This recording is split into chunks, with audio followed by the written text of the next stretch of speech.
Hello, I am Sarah Brewer, and I would like to introduce my art practice as framed through placemaking and the home. Placemaking is a framework for research of the subjective lived experience. It is a fitting framework as my body of work all stems from my life, my questions, and my memories, and is mostly about my surroundings and family.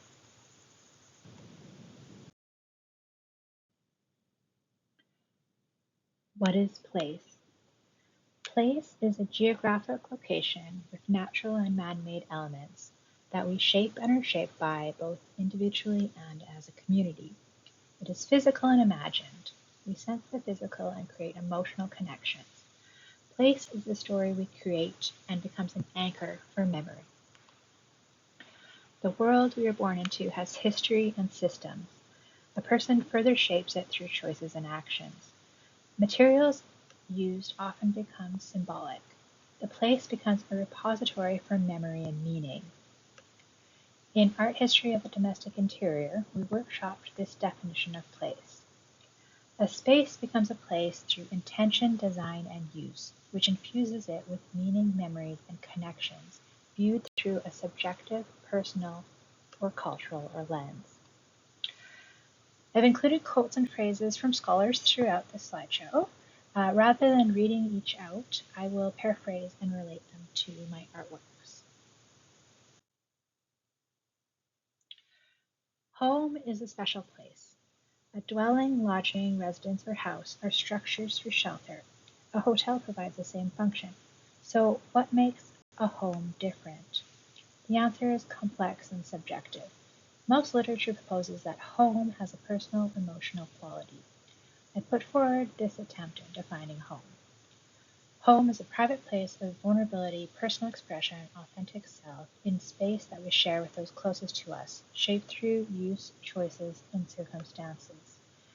The boundary of home extends past the walls of the residence, and the outside world in many ways impacts within the home. The home is a place of private activity, routine and ritual, labor and leisure. The ideas of warmth and close relationships are ideally associated with home. Home would ideally provide security, trust, and comfort. Some homes do not. Homes can be complicated. Homes are set within social, economic, political realities, yet the home can also be a site for agency in challenging and transforming what it means to be a citizen. Through perception, imagination, and memory, however incomplete, a person builds their sense of identity and place in the world. They weave their own stories, curating objects within their homes, and create art. Home is fluid, alive, and ever-changing. I will define home through these elements of environment, family, labor, identity, plurality, community change, and storytelling. This first artwork is a symbol of my chosen home in Victoria, located in the unceded traditional territory of the Coast Salish peoples, the Kwangwan peoples, and of the Songhees and Esquimalt nations, and the Wassamic peoples. The blossoms of the ornamental fruit trees are special to the spring here. They signal warm weather and regrowth in the city, but they are delicate and short-lived, marking time. They are part of the natural and built environment, being transplants to this place. Environment. The climate and geography of a place heavily influences what is naturally here and how people interact. I intentionally moved to Victoria and every day am aware of what makes this place special. Outside, I watch for wildlife, bugs, mushrooms, learn about the plants, and observe the patterns. Inside, I have spider roommates. I open the windows to let in the air and the light. I collect rocks, branches, shells, seeds, and debris. I also collect papers and art. I treasure books, photographs, and music. I have attachments to clothes and blankets. I am sentimental about my children's toys. Objects take on meaning and value through our history with them within the home. My artwork often incorporates the natural world and my family. Nature is used both representationally and symbolically. Shown here is a series of paintings of my wildlife neighbors in Victoria. There are elements of the built environment shown too. University family housing, where I lived until recently, is visible in the background with the painting the deer. I came to the University of Victoria to strengthen my skills in representational drawing with the idea that I would pivot my career as a professional biologist to a scientific illustrator. My work in ecology, species at risk, and habitat protection informs much of my thinking and research. I spent many years working on mitigating the impacts of industry on caribou, particularly the destruction and fragmentation of their habitat. I painted these life-size caribou because I wanted people to see the beauty of these animals. I want everyone to care about caribou. I want everyone to care about habitat and about the environment. Habitat was also the central theme of this next piece, Spiral Shelter. Deadwood was woven together in a double spiral with a gradient of coverage. At the center of the deforested side were sawn logs and sawdust, while the enclosed side had a patch of green grass and was lined with mosses. I was still thinking about caribou and cutlines, but also about home and homelessness, safety and insecurity, weaving and design. I wanted to create a structure that could be entered. The structure was built from down branches in the bush behind the Visual Arts building. It was located in the UVic Sculpture Yard during the summer intensive session. A rabbit began occupying the green side, and hummingbirds were perching on the other side. It was difficult to photograph the spiral shape or document the sense of being within the structure. From this aerial photograph, you can sort of see the spiral shape. The best way to see it in documentation is through video with people walking through the spiral path. In the rain, the shelter was provided on the enclosed side. It was cozy, outdoorsy, like a tent, and homey in a way. However, my father-in-law preferred the open side. As a retired forester, he felt comfortable sitting on the logs and saw potential for regrowth. It was disassembled after a few days, and the wood was repurposed by another student, so very few people saw this work, only my classmates, the faculty, and my family. Which brings me to another major theme in my artwork and an important component of home, family. Family is our first community. The family home is fundamental, introducing children to the world, instilling knowledge, culture, and values, and the formation of core memories. Through time, families age and the home evolves. Transition to adulthood includes new housing arrangements and creating a new meaning of home, including found family, whether roommates or lovers. Home provides a privacy for intimate relationships and includes sexuality. Caring for each other as at the core of family. I am at the stage in which my young children are the center of our home. Our home is rapidly evolving as they grow and their needs change. These images show my kids during the pandemic when we were home together for everything. This is a very intense period for me with full-time caregiving and remote schoolwork. Inspired by contemporary artist and mother Lenka Clayton, I partook in a self-directed at-home artist residency. My artwork focused on the major event in my life that is parenthood. This project, being so closely tied to home, contains all the elements I've identified: environment, labor, identity, plurality, community, change, and storytelling. Labor. I've worked hard, but I've never worked so hard at home before I had kids. I grew up on a farm, so home was always close to work. There's always been cooking and cleaning, but children are another level of labor. Household management is intensified logarithmically with children. Childcare is a separate labor, and parenting also requires the work of healing oneself. Childcare is both physical and emotional, and it's around the clock. We have twins. In the first years, the babies had 8 feedings over a 24-hour period, eating every 3 hours. I spent 8 hours a day simply feeding the babies, breastfeeding, and bottles. I cannot explain the sleep deprivation that my husband and I experienced in the first years with our babies. I'm still regularly up in the middle of the night to help a kid. For housing reasons, I continued to be a full-time student. I spent my days with the babies and took evening classes. I worked on paintings and projects after baby bedtime and between night feedings.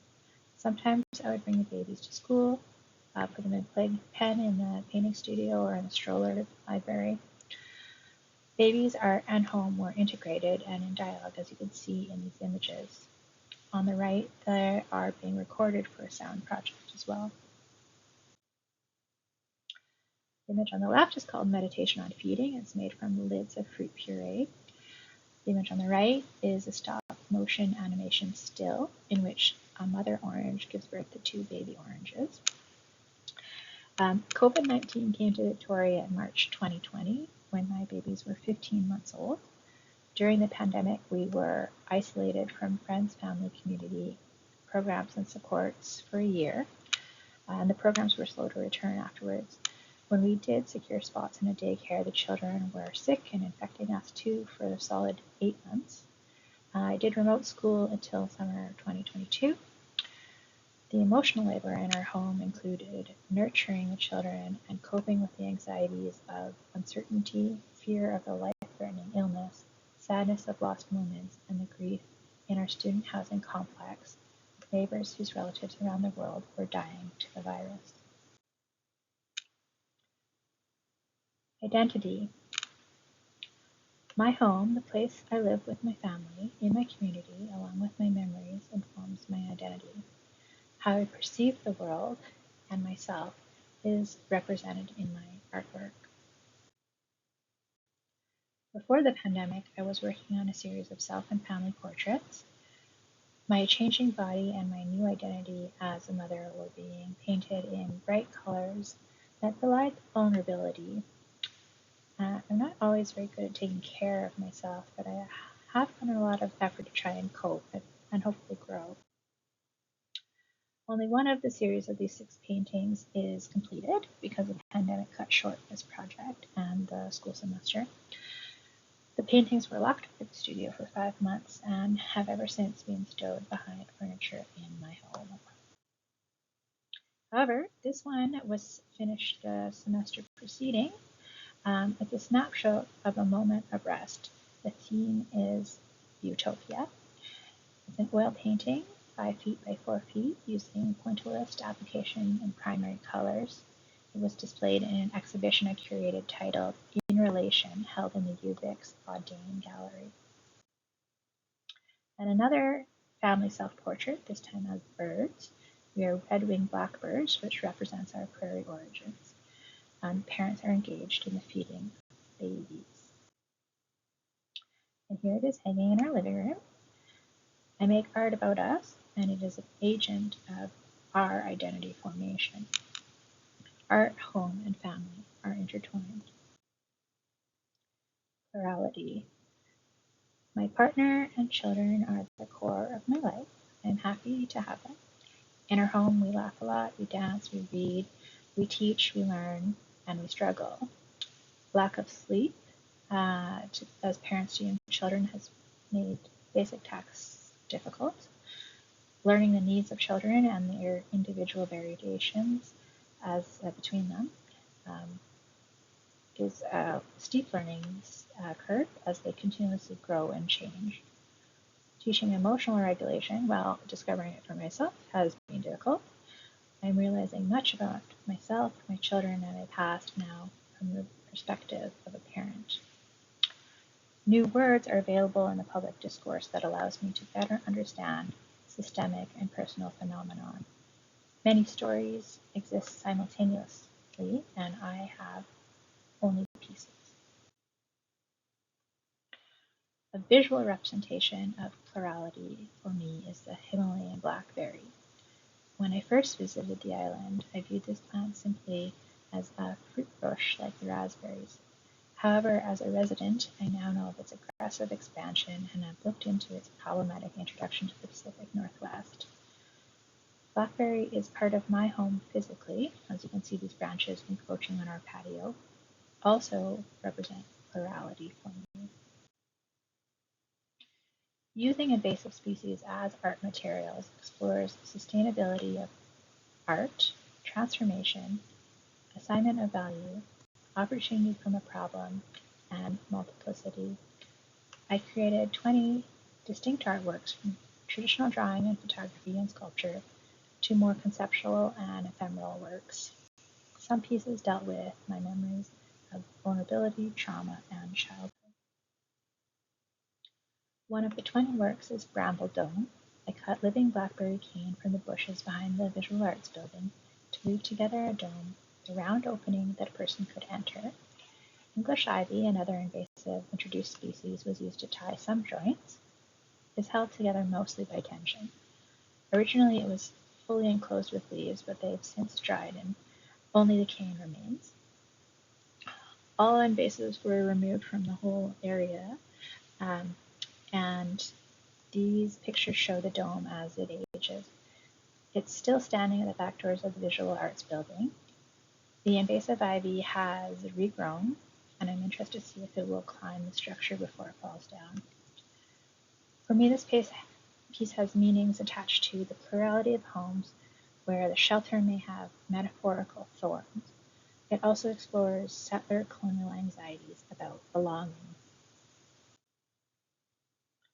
Some of my art explores past trauma. Some of these memories are too uncomfortable to name. As Blunt and Downey wrote, home may arouse feelings of belonging, desire, and intimacy, but can also be feelings of fear, violence, and alienation. Community. Home is located within a community, be it rural or urban. As Campbell and Vallerand write, the home as a place is always located in a specific time and place, and therefore subject to social, political, and cultural forces that are deeply historical. The boundary of the home is porous and culturally negotiated. Friends and service workers enter my home. Neighbors know our routines. We talk about war and we hear American jets overhead. We dry our umbrellas and we get news about another hurricane approaching the south. We listen to K-pop and we message family in Melbourne. We read books. We bring in ideas. We talk about kings, princesses, monsters, and elections. Personal is political. We are impacted by society and we're deciding what type of citizens to be. We protest, we create, we cry, we try again. I continue to be interested in environment as metaphor and material. From Blackberry, I moved to investigation of forest networks, fungus, and mycorrhizal networks. From individual plant species to the ecosystem, to broaden the scope and embrace complexity and community. As a person, I am a node in a network. As a community, we are interrelated and affected by both the social and physical of place. Mushrooms is a piece that started representationally and became more abstracted. Networks, or no thing, is fully abstracted. The organic lines and tones were inspired by the underground forest networks, flow, topographical mapping, and embodied mark making. This charcoal abstraction was part of a student exhibition. In the gallery, the public were asked to draw with the charcoal. The community collaboration intertwined the marks of many, including my children. Seen here the caregiver from the University Child Care Center, a very important person to us in our community. The charcoal used in network and the community collaboration was carbonized English ivy. I collected the ivy vine off the trees on campus and turned it into charcoal. Change. Like an entity, home evolves. Home is a process and is alive. Home and place are made over time. We grow, we age, we move, we change. Home changes with us, for better or for worse. Migration is about my changing homes. Here is a small-scale plan of the project. It is a quadriptych, which each canvas shows a place I lived and worked. This is the large-scale version. My migration was across Western Canada. The acrylic paint was built up in layers of washes and textures. Each canvas has one or two animals. There are also man-made elements in each of the landscapes. The imagery is from my memory and not from photographs. The pieces are meant to flow together and have a sense of movement. Each canvas is 4 feet square. Together the work is 16 feet wide. Storytelling.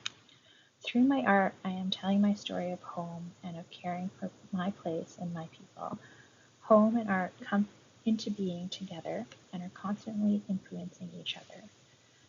Making and thinking are indeed woven together. In conclusion, home is a special relationship between people and their environment, a relationship through which they make sense of their world. Home informs my artwork and can be viewed through the lens of placemaking. Through art, I am exploring questions of place and of caregiving. Thank you for watching this video. This is some of the works I created through my BFA at UVic. For more, come to my Instagram account at sarah.brewer.insta. These are my reference papers, and this is the end. Goodbye.